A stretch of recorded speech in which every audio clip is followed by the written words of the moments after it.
Rolling Sets at the entrance always had a strong showing for Central Coast acts. With it now going to Newcastle, I had a look at the lineup and I didn't notice anyone from the Central Coast on that bill. So that's also another kick in the guts for the local music scene, is not only do the music lovers and the festival goers not have a local festival, it's also the bands and the musicians who got to benefit from having a local festival aren't actually given that opportunity anymore.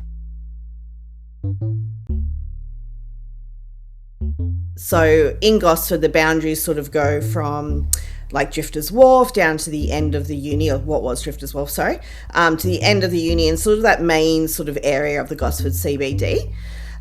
So having that area classified as a special entertainment precinct means that sort of the rules around the nightlife and the entertainment area, they do kind of change a little. Gentlemen, this is Democracy Manifest. I think we're good to go. Very good. All right. Well, I'm at home at the moment, which if you right at this very point in time of the podcast, if you're listening to this, makes no difference. If you're watching, it's no different to how it normally is, but just you wait. Just you wait, because the second half of this episode, you're going to be hearing a chat that we recorded last week, and I am in my car. I'm not in my usual home studio. The reason this is possible that we can have this as well is because this isn't live. This is a podcast. Okay. So we've actually spliced together two bits of audio from two completely different times. Not almost live, like that. Almost a week apart. It's crazy. Crazy. Yeah. So keep that in mind. Don't freak out when you see it, or you might hear a bit of a difference. But no, we've you might have seen a really super duper graphic I posted on our stories towards the end of last week, just informing everybody that we wouldn't have a pod this week. Cam and I both need a breather for different reasons ultimately, but there's a great deal of symmetry in what the last 2 weeks have dished up for us both as well. It's crazy. I couldn't believe it. But both of our partners suffered a very similar injury a day apart. Yes. Although I will say your wife, Ella's, let's not take away, extremely more severe, I would say, than my partner Jade's. Yeah. Not that it's laughing matter. I'm not laughing at that. It's just crazy. Cam messages me. We're away for a wedding. Cam messages me and he's like, "Oh, hey mate, I'm just not going to be super available this week." Ella's done a serious leg/ankle injury, broken a leg and dislocated her ankle. And I said, well, you wouldn't believe it. Last night, Jade fractured her ankle as well. So within 24 hours of one another. Crazy. I mean, we often do like to joke or reflect that our lives can intersect and that we have, similar interests, and a lot of our schedules can sometimes line up in certain ways. But for life to really be throwing that at us does, I've heard about the simulation. I've never really bought into it, but that is a little bit suspicious. It is. It is. And if we were on the roll at school, we would be next to each other, just Smith and Snow. Just want to point that part out as well. Yeah, we probably would be. Although I had two other Smiths in my year, and one of them was a Gavin, which obviously G comes after C. So we wouldn't have been next to each other. We did go to the same school. If you didn't know, we're just a year apart in school. Right. But anyway, that's a story for a different time. Yes. But yeah, that explains kind of like last week's absence. Cam's been up at the hospital, being super husband, supporting Ella wherever he can, which is why he's going to be recording from a car in the second part of this episode. And likewise, I hadn't been up at the hospital. We were at the hospital, came back from a trip away, had to sort things out. It's just been a lot. So that's why you didn't hear from us last week. But we did record a podcast last week that we were originally going to release at that point before we decided just to hold off for a week. That's with CCMA's Lou Sawilejskij, who you're going to be hearing from a little bit later on. That's a really good chat, really exciting stuff happening on the coast. She's going to be running through the details of basically a special entertainment precinct is what they're called. Money has been secured from the state government by Central Coast Council to kind of trial and implement a special entertainment precinct. I'm not going to give you all the details because you're going to hear a little bit later on, but it is really exciting news if you're from the Central Coast, and really opens up the area to even greater possibility, aligning with kind of the progression we've watched over the last 5 years. So you'll be hearing from Lou and us, but at a different time later, because it's not live. And only half of me as well. My laptop died halfway through the recording. So I'm only there for the first half of it. But all of that is still to come. We wanted to record this a little bit at the top. As Eamon said, we were planning to release the episode with Lou on its own because it is, exciting for the Central Coast. But something happened in the last couple of weeks as well, which isn't so exciting from our perspective, and we wanted to make sure that we could discuss it properly, and that is Rolling Sets Festival. They've confirmed that they'll be moving away from the entrance foreshore this year, and they will be doing it up in Newcastle, which is, as I said right at the end of the article, I wrote some thoughts on it. So if you do want maybe some compressed thoughts on it, you can read the article. It's only take you a few minutes, but if you want to hear us ramble and probably do a few tangents and maybe, go explain our thoughts a little bit further, then this is a place for that. But I said right at the end of that article, just one more reason to hate Newcastle. Because, of course, we are big Mariners fans, Eamon and I, on Homebrewed. And now they've taken one of the, brightest and best festivals that we have as well. Yes. Super disappointing and surprising news. I mean, I'm sure people... behind the scenes would have expected this, but we certainly didn't. I don't think the broader Central Coast community did. So the Rolling Sets event has been going on the coast for several years now. Came through as a bit of a revelation to the Central Coast when it first launched. I believe it was 2022 or 2021 was the first event. I was there. It was unreal, a lot of fun. I went to a few of them. Like, everyone around was just like, "Well, we got this festival on the coast. Get there, let's go." Enjoyed a lot of success. Was at the entrance, a really unique site at the Memorial Park there on the water, and really, presented a whole different dimension of music for the Central Coast. Not like something we'd really seen since maybe Mountain Sounds. But I think it was different in a way. It occupied a bit of a space of its own that we hadn't seen before. And I think everyone's expectation was that it would roll on and continue again this year. Now, we saw last year rather than just being on the Central Coast, they did have a Tweed event as well, which did bag some acts that we didn't get, which was a little bit disappointing.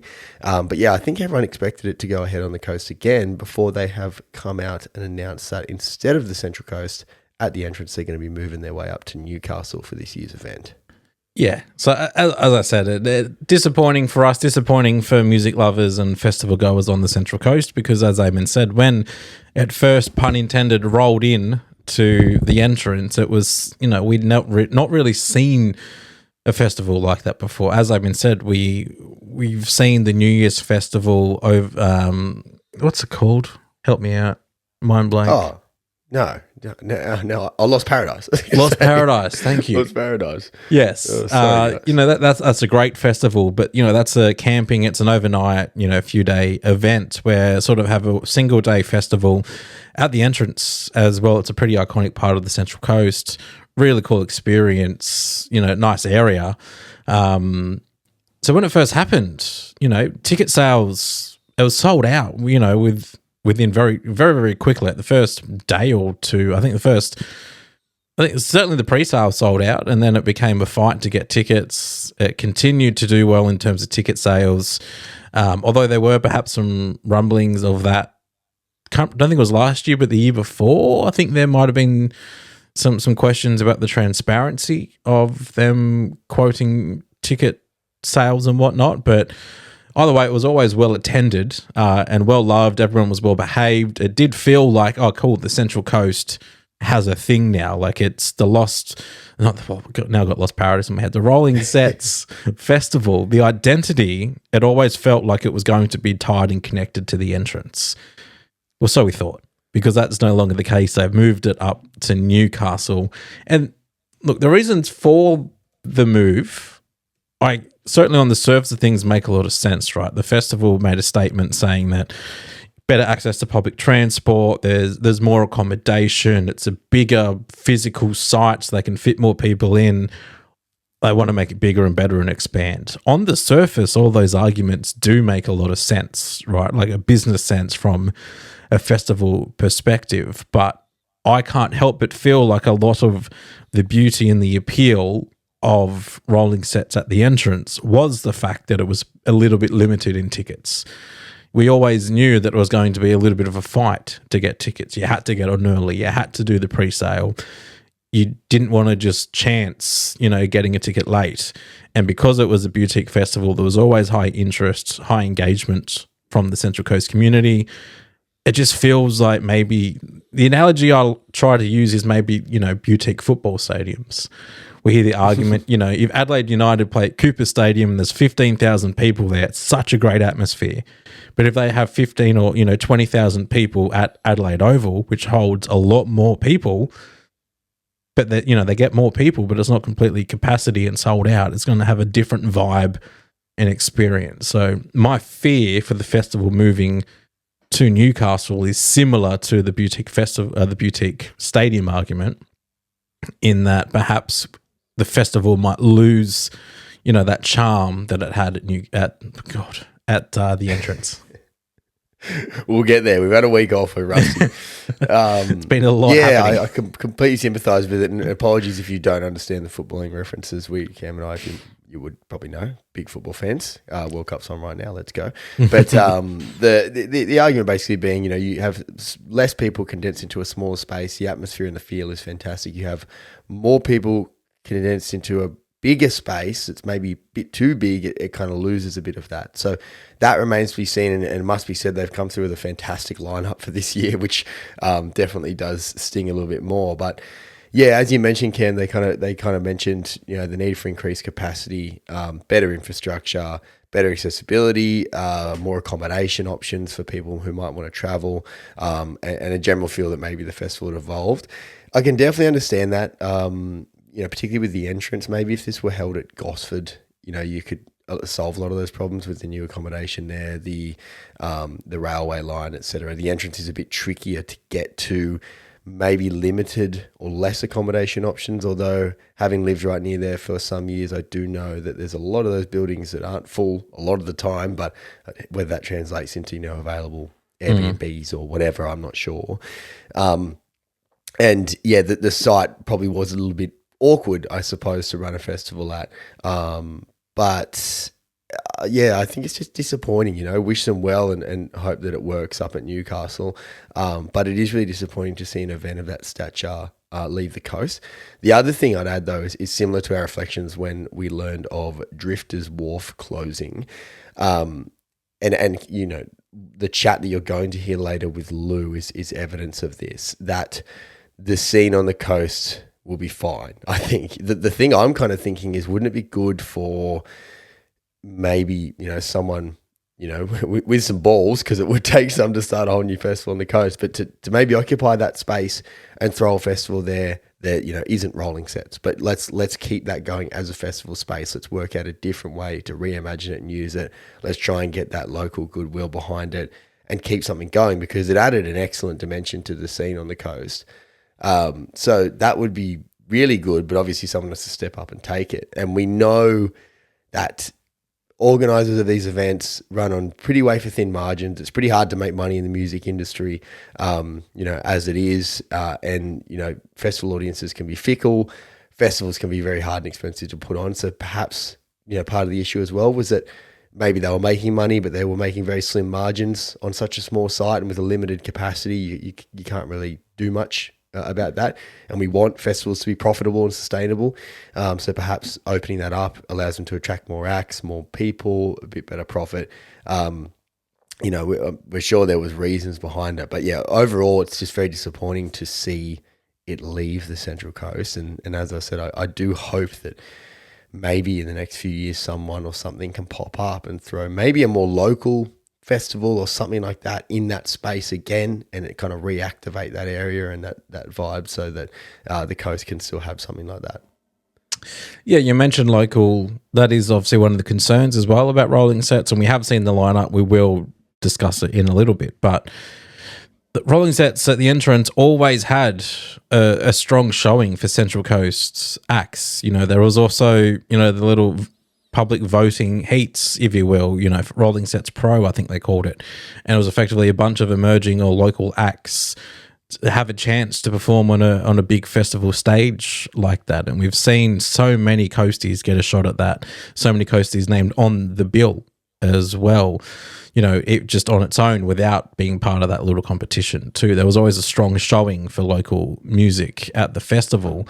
With it now going to Newcastle, I had to look at the lineup and I didn't notice anyone from the Central Coast on that bill. So that's also another kick in the guts for the local music scene, is not only do the music lovers and the festival goers not have a local festival, it's also the bands and the musicians who got to benefit from having a local festival aren't actually given that opportunity anymore. Yeah, that is definitely, you know, a pretty big loss from the event as well. And I had wondered, I was like, couldn't you just take it to Gosford? You know, like I kind of referenced it before, but when it first happened, I was like, there's been events at, you know, the Gosford showgrounds in the past, or what was it? When we came out of COVID, I can't remember the name of them. There was the state government sponsored festivals that came out. They had a big one there with Spacey Jane playing that I attended. Yeah. That was great fun and a great space. Was obviously, that part of Great Southern Nights? Coast. Yes, it was Great Southern Nights, yes. Yeah.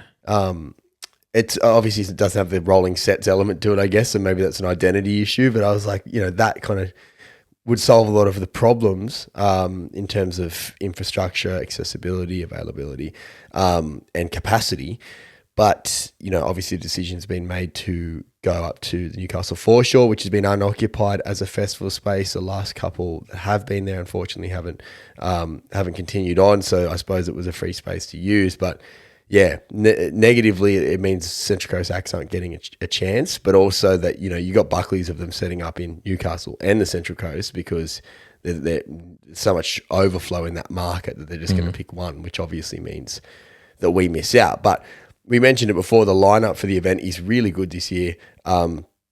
Headlined by Ocean Alley and Royal Otis. Royal Otis kind of raising a few eyebrows, we would say, in terms of that selection.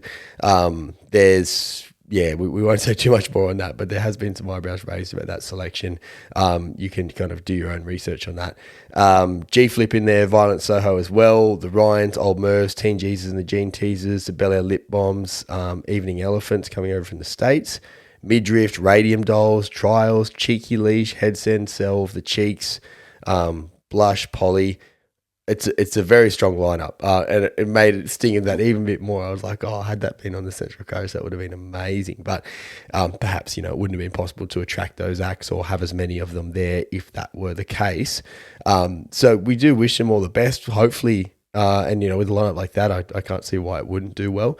But yeah, hopefully something can kind of fill its place on the coast. But again, I think the scene's in a good enough place where this is going to be disappointing and a loss, absolutely. But there will be something else. There will be more, and there is a whole lot still yet to come, even this year, when it comes to live music events on the Central Coast. So, you know, not cause for panic, I don't think. No, but it is certainly, you know, if you're adding up, you know, a couple of, you know, we talked about the Drifters Wharf closing down. That sort of looks like, at least from what we're hearing, that's going to sort of stay unoccupied, at least in the short term. There's still a bit to be resolved there from what we understand. So that's not going to be, you know, a music venue, I don't think, in the immediate future. So we've lost Drifters, we've lost rolling sets from the Central Coast. You just hope, you know, they say bad things come in threes. Let's just hope there's not something else to be a kick in the guts for the Central Coast music scene. Because, you know, not to discount, obviously, Lost Paradise. It's a huge festival.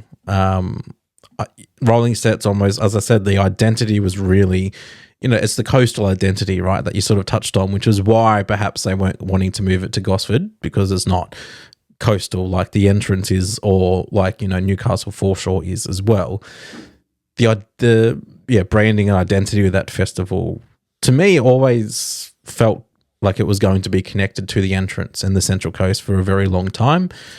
Obviously, that's not the case anymore. So, it does sting. And I do feel for those artists, as I said, who will no longer, at least, this year they're not getting a shot. What happens in future years, I don't know. But you would have felt like if there was any year where they'd still give a shot to Central Coast locals, it would have been this year because of, as I've been said, from our perspective, it felt like a very sudden change. We didn't hear too much about it beforehand. So I don't know. Still lots of thoughts, but that's sort of trying to make it concise and consumable. That's sort of, I think, where I'm at with it. Yeah. And we'd love to hear what you think as well. Were you planning to go this year on the Central Coast? How do you feel about it? You can always let us know via our socials, Homebrewed Media, so we can connect with us. We also have a Patreon where discussion is possible. You can sign up as a free member or as a paid member, which we would very much appreciate. Patreon.com/homebrewedmedia, I believe, is our link there. So check us out there. We are going to jump now through the magic of time travel to the conversation we did have with Lou from CCMA, Central Coast Music and Arts. Now, that is about some much more exciting news coming for music on the Central Coast. We've got a very local episode for you this week. And, of course, she couldn't quite announce it yet, but you're going to hear little teasers about Gossy Weekender as well, which is coming up, which is a fantastic festival that will absolutely stay on the Central Coast for many years to come. Yeah, that's exactly the point I was going to say, is that Lou is the festival director for Gossy Weekender. And yeah, she's very excited about what they're cooking this year. As I said, she was very tight-lipped, couldn't really say too much, but certainly got me excited just by hearing how excited she was for Gossy Weekender. And that's, I mentioned Lost Paradise as a bright light on the Central Coast for festivals. Gossy Weekender is the same, and that sort of ties into the more local aspect that you were talking about, Eamon. It's full of Central Coast acts playing in venues all throughout Gosford, all throughout a mammoth weekend. If you're not aware of any previous Gossy Weekenders, just go look at the details of that and then get excited about what could potentially be happening this year, because it's a great initiative. And when you tie that in with the announcement from the state government to Central Coast Council, which is what we're going to start our chat with Lou about, it is certainly very exciting. But through the power of audio and magic editing, If you're a Patreon subscriber, you're going to go straight there. And if you're not a paid up Patreon subscriber, guess what? You're going to have an ad in between now and then. But stick around. We'll be back on the other side. Hi, it's us. Sorry to interrupt us, but we're here with an important message from our sponsor, Sonora Studios. Yes, go to Sonora Studios. And we will expand upon that message. Jack was really brief in what he sent us. It was just all caps, go to Sonora. Well, take that advice if you want. But if you are a musician or a music producer and you're looking for a space to record your work or record the work of others or work out of, we would like to highly recommend Sonora Studios in Tuggerah for you to do that. It's a fantastic space curated by Jack Negro. Very welcoming, unreal place to record out of, at least for podcasts, but we know based on all the musicians we spoke to that it's fantastic for music as well. It's got everything, a very well-designed, well-thought-out place with some of literally the best producers in the country and some of the best bands in the country frequenting it. So do check out Sonora Studios if that is what you're looking for. Cool. All right. We are in the online studio, not the real studio, with Lou Sawilejskij from Central Coast Music and Arts. Lou, welcome back to Homebrewed. You're a very familiar face to us, but we've got you on to chat about any range of things happening within the Central Coast music space right now. How are you? Great. Thanks for having me back. It's nice to talk to you guys again. Been a while. Yes, it has. Lovely to have you back. We, as I mentioned before, there's a bit going on with music on the coast at the moment. And the first thing we kind of wanted to kick off discussing was not something that CCMA necessarily has been super involved with. They're not getting the money, but you guys are definitely part of the fabric of music on the coast, and definitely are very well aware of these things. It is some funding that has been secured for Gosford to trial a special entertainment precinct. $183,000 has been secured. It is going to Central Coast Council, just to be clear, who are going to be implementing this plan or this trial for a special entertainment precinct. But you guys were involved in consultation and will no doubt have involvement in trials and delivery and that kind of stuff as well. So, to the best of your knowledge, tell us a little bit about this funding grant, what a Special Entertainment Precinct is, and what we can expect from it. Yeah, really excited. I think it's such a good thing for the coast. It's such a great thing for Gosford. We've been kind of rallying for this for a while. A Special Entertainment Precinct, or SEP as it's shortened to, it can be like a really great way to increasing vibrancy of the nightlife of a city. So in Gosford, the boundaries sort of go from like Drifters Wharf down to the end of the uni, or what was Drifters Wharf, sorry, to the end of the uni and sort of that main sort of area of the Gosford CBD. So having that area classified as a Special Entertainment Precinct means that sort of the rules around the nightlife and the entertainment area, they do kind of change a little. So things like businesses can stay open later, and there's special rules around noise restrictions. There's improved safety and nighttime visibility for patrons at night, which is, of course, very important. Things like businesses can be encouraged to have live music. So hospitality venues, if they provide live music several times a week, their liquor licenses fees are reduced dramatically, and it can just be like a really good way to increase that vibrancy, bring people to the city, not just Central Coast people, but people coming from Sydney, Newcastle, increase visitation. Yeah, it's a really exciting thing, and I think it's really important for Gosford. Gosford's, as we know, growing quite quickly, quite dramatically. Not only do we have lots of new apartments and buildings coming into Gosford, we have a lot more people that work from home now, so they don't travel to the city as much. We have the uni, which will have on-site, like in Gosford, accommodation. I think that's due to be finished by 2028. So yeah, a lot more people in Gosford City, and people living there, working there, of course. The idea of like keeping those workers in the city for dinner and drinks and, you know, a really vibrant nightlife is, it's a really great thing for Gosford. Yeah, this is all absolutely part of the... Oh, Cam, sorry, you're still with us. Sorry. Your image is frozen, and I assumed that you had disappeared. But no, Cam is still with us. Cam, you have the floor. Still with... Thank you, Mr. Speaker. I was just... it was all... We saw the state government part of their vibrancy reforms earlier this year, and they've been working pretty hard at reducing a lot of that red tape, you know, for venues to put on more live music. Like you said, the liquor license fees being significantly reduced for putting on more live music, and just trying to incentivize venues to put on live music. And as you said, more people are coming to Gosford. It's a really great opportunity with a lot of new businesses coming into that strip as well.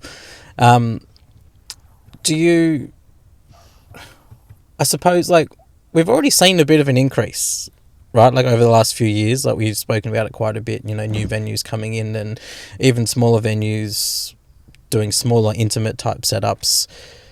How do you see this actually shaping the future of Gosford? Like this is a bit of a trial. How do you actually see it going ahead with the businesses in place, or what it might actually do to the CBD?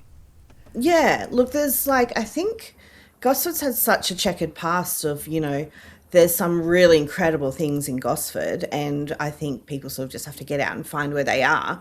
But, you know, hopefully this SEP trial is quite successful, but one of the things that we really want is for these businesses to stay open. So we don't want a business to come in, not do well, close after 12 months or whatever. Hospitality venues to sort of, I guess, like extend their trading hours as well. You know, you don't want to walk down the street on a Saturday afternoon and have everything shut. Like, we want a vibrant city. We want to be able to go see a game at Polytech Stadium and be able to stay out for dinner and have a drink or have a coffee on the way to the stadium. And yeah, live music is such a good draw card for that, and to have venues, more venues providing live music. And I'm not talking like it doesn't have to be a huge concert with 450 people there. It can be a cafe or a restaurant with a singer-songwriter there. It all helps build not just the hospitality economy or the business economy in Gosford, but also obviously the creative arts as well. Keeps more people employed, keeps artists and arts workers working on the Central Coast as well, and they don't necessarily have to travel to Sydney or Newcastle every weekend for work. So yeah, really important. I hope it's successful, and we'll do everything we can to support it. You've hit the nail on the head there, because you've been working really hard at this as the festival director for Gossy Weekender, and Eamon and I have noted the last few years of Gossy Weekender. Perfect weekend to be in Gosford, because if the Mariners have a home game and there's a bunch of live music on in the city, it's just a perfect weekend out for people like Eamon and I. So in a way, you've almost been gearing up the city for this sort of, to get the SEP, the Special Entertainment Precinct, from the government. Yeah, we're so excited. I think this year it's almost perfect timing. We're in the midst of really putting in some pretty final plans for Gossy Weekender this year. And this timing is perfect, although the official trial doesn't start till next year, this pre-trial period is really important to sort of get a great working party together, get it right, find out what the coast needs, what it wants, get people all ages, all different genres of music lovers into Gosford, and really helping support music, entertainment, the local venues. There's so much that can happen there. And also just, I think it's really important to show visitors what we've got here. A lot of times Gosford or the Central Coast can be such an easy bypass between Sydney and the North Coast, and I might be biased, but I really feel like this is one of the best places in the world to live. We have such a beautiful area here. So to be able to make that a appealing destination, not just for coasties, but for visitors as well. Yeah, absolutely. I feel as well with Gosford, I don't know if you'd agree, Lou, because you've been around for a very long time within the Gosford and Central Coast music scene, from the days of the Rhythm Hut, which unfortunately isn't still with us. Yeah, I know. I was really hoping they'd find a new venue, but you were heavily involved in the Rhythm Hut. Those, if you know what the Rhythm Hut was for Gosford and the Central Coast. We met you on Coast FM, and now you work through CCMA and everything like that. So you've been around the scene for a while. From my perspective, I feel like Gosford has had this blank reputation for a long time. Effectively, it was either remembered for what it was or remembered for not much going on there. And I feel like the position that arts and culture is in the coast right now, and Gosford itself, something like this is a chance for Gosford, or the new Gosford, to define itself and gain an identity as a city. Is that something that you would agree with? Yeah, absolutely. I think if we kind of see what is happening in Gosford now, there's some really cool, there's wine bars opening, there's great restaurants, there's some really cool things happening. And, history has told us, even with the SEP, the first SEP in Australia was in Fortitude Valley in Brisbane. Now, that traditionally wasn't a nice area. That was kind of known, kind of similar to Gosford, it could be a little bit, Darrow. But it is now just the best place in Brisbane for music. And if anyone's ever been to Big Sound, they'll know what it's like. You've got, I don't even know the number, but there's probably 20, 30 venues within a 3-4 block radius. So to have that concentration of entertainment, restaurants, hospitality, things happening, it's really incredible. And I think we can do that here. So when the SEP was trialled in Fortitude Valley, and since then, they've doubled the amount of music venues in that area. So that's pretty incredible work. It really proves that it can happen. There's also a SCP has just been set for Enmore Road in Newtown. Again, if you look at Newtown, it's such a good place to be. There's endless supply of bars, music, restaurants, shops that are open at all hours. It's such a vibrant, fun, eclectic area of the city. And I really think Gosford can be like that.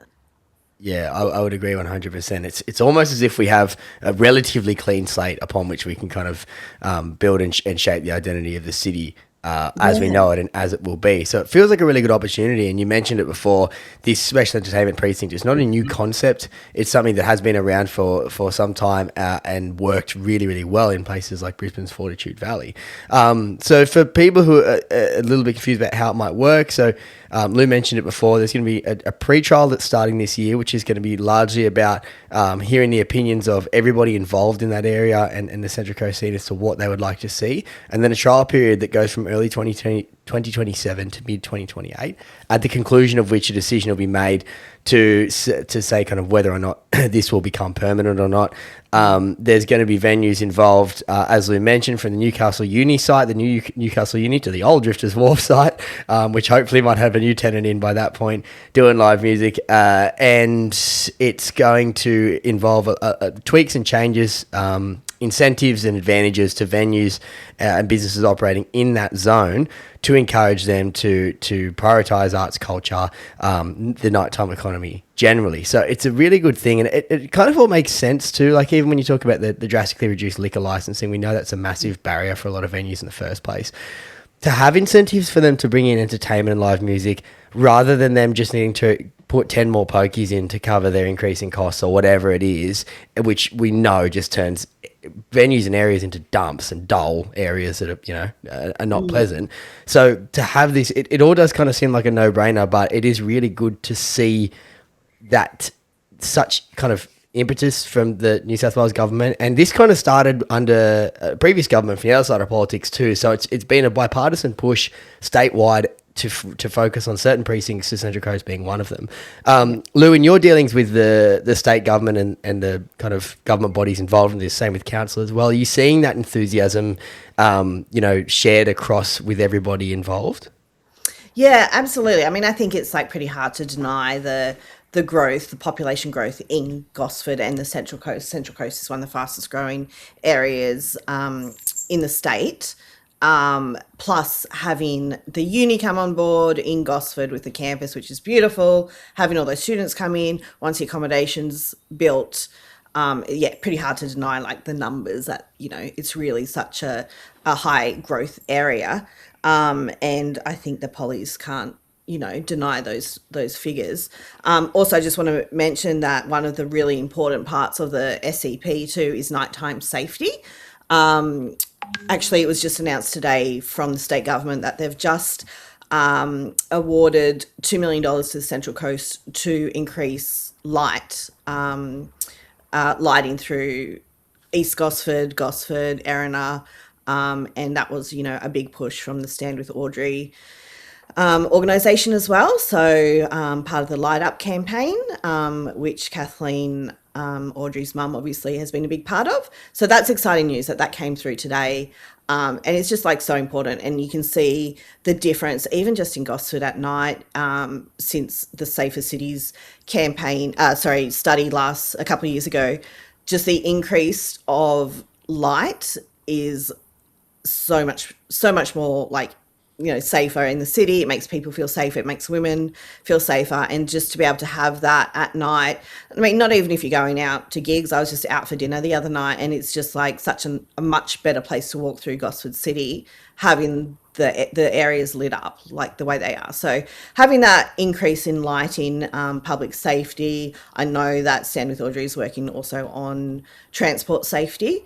And that's, like a big part of the SCP, obviously. So having more people out, we really do need to increase that safety at night and make people feel comfortable and happy to be out and not necessarily have to, catch taxis or drive everywhere, or just be able to go out and have fun and feel comfortable and safe. But yeah, we saw at the state government, I think the figure was in the 70s or 80s% of women said they would go to more events and more gigs at night, but they aren't doing that because of fears of safety, whether it's to do with transport or just walking to and from gigs. It is a massive concern for females. So it is awesome, as you said, that we are seeing change in that front in Gosford, as well as, what we're here primarily discussing with the Special Entertainment Precinct. It's all connected, because without the safety upgrades, the entertainment precinct isn't going to be as effective. And vice versa, having the lighting allows more people to come in and enjoy the Special Entertainment Precinct. Yeah, exactly. And I mean, like, even just in Gosford CBD, to go from, say, Drifters Wharf down to Hotel Gosford, it's not really worth getting a taxi for the wait and the cost, mostly the wait. But to be able to walk is like, you really have to feel comfortable, generally have to do it in a group of people, or at least for women don't like to do it alone. So yeah, like addressing those issues is really important, super important. And, you know, the coast is so spread out. To get from one end, you know, to get from, say, Gosford to Wyong, that can be, on a Saturday night, it can cost you like $200. So yeah, like people I think are either forced to drive or choose not to go out, or don't go out unless they've got friends that can go with them. They don't want to go see a band unless they've got a group of people to help them, you know, feel safe. A little side note, and this is from my artist work as well, is that women are the ones that buy the tickets too. So generally speaking, when you look at a breakdown of ticket sales for a gig, the percentage of ticket holders, or the buyers rather, are women. So women generally like organise groups, or they'll organise their partners to go see a gig and that sort of thing. So if the women aren't feeling comfortable, it does affect the music economy as well. So it's another reason to keep it safe and comfortable as well. It's fascinating data, actually. That's really, really It interesting. is. It Like, makes sense. A lot of women out there are giving themselves pats on the back that they know they deserve, but isn't recognised. Yeah, in the music industry, it's like the women buy the tickets. There you go. They're safe and comfortable. There you go. Yeah, and we absolutely learnt, like, from the horrible experience with Audrey Griffin, you know, what not having these things in place does. And obviously for men, it might be easy to take for granted the fact that you comfortably walk through the dark or whatever, but that is not the case for women.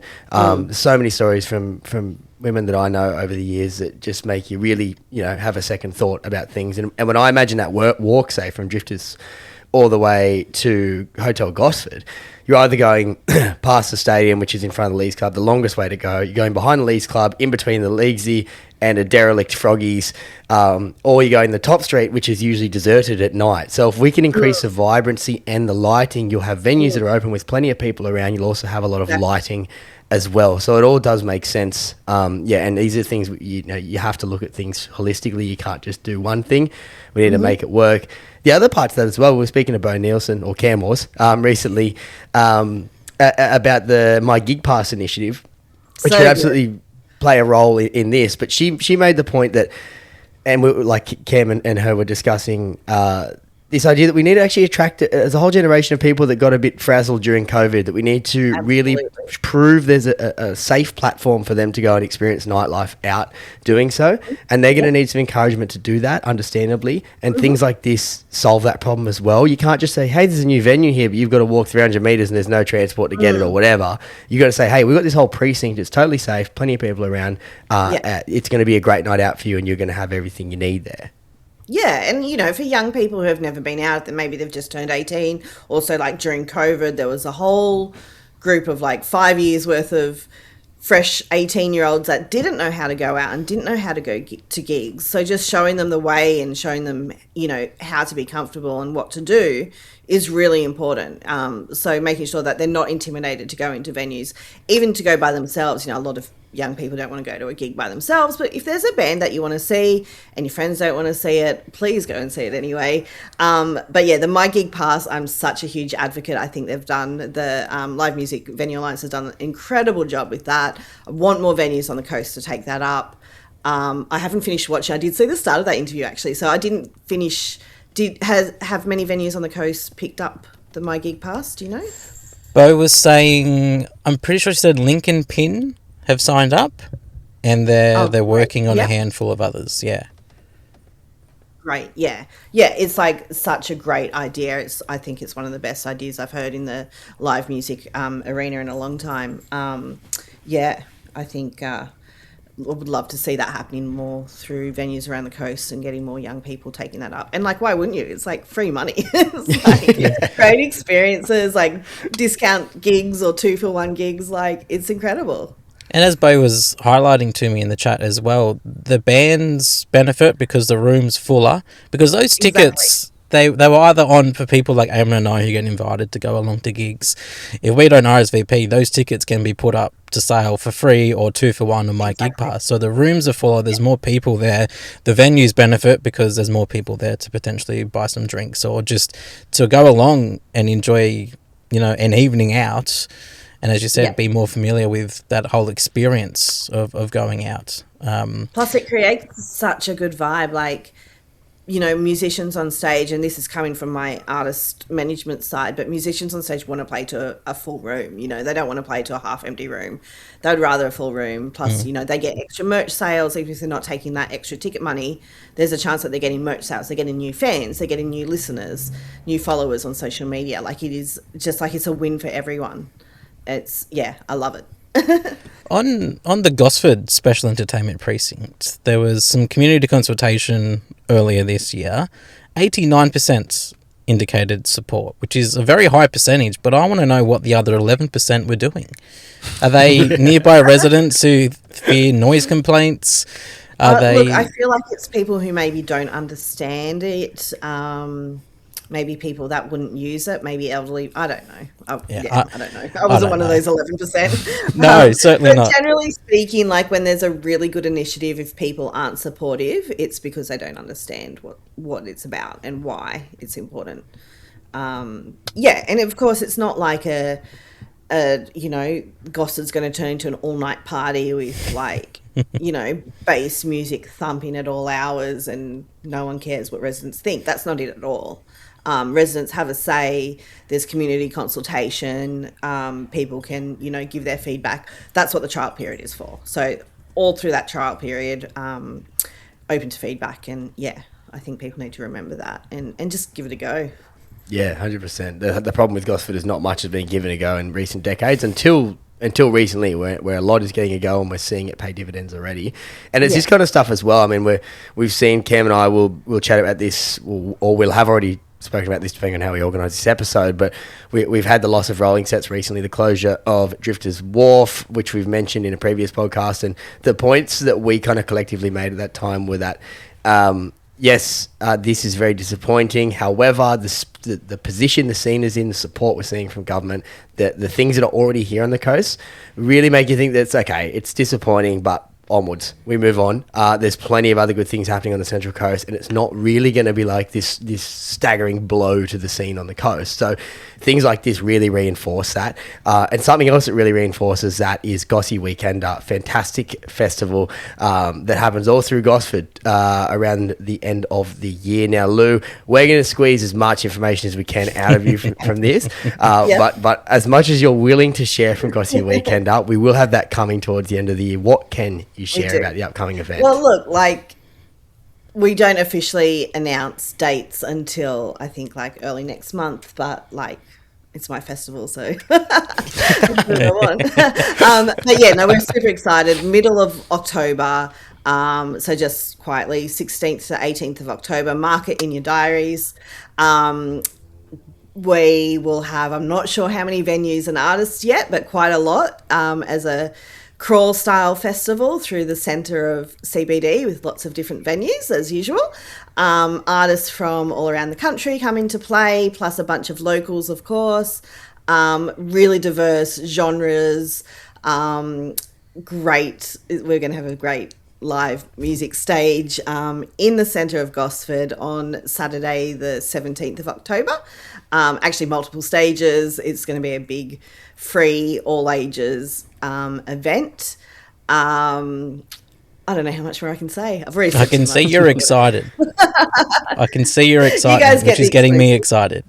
So excited. Yeah, so we've been really lucky to get funding through Revive Live through the federal government, and then also through the state government through Sounds New South Wales. So yeah, very excited to put on something very special this year. Yeah, I mean, my God, if you have not been and you are available to go, you must go and gather an army of people to go with you, because it is such a good day. It is so cool. Like, what in speaking about kind of what Gosford has become now, I was there at last year's event, and it just like, you had to kind of pinch yourself that you could be doing this. Like, I was at a cafe in the morning watching a live performance, and then stumbling through like at 2 a.m.